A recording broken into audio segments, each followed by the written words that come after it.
So wie in seinem Lumpensack ein Lumpensammler Lumpen sammelt.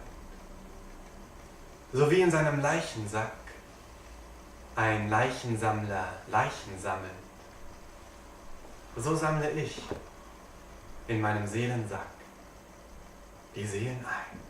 Wenn ich Seelen stehlen gehe, kann's geschehen. Ich gestehe, dass ich 50 Seelen zähle und nicht sehen will, was ich sehe. Wirklich denke, wie ich sehe. Nee, du lass mal. Nee, du lass mal. Nee, du lass mal. Schließlich einfach weitergehe. Erst die 7. Seele wähle, die packe ich dann zack, zack, hinein in meinen Seelensack, die anderen lasse ich ihrer Not. Nicht jeder Mensch verdient den Tod. Ich brauche nicht jedes Seelenwrack.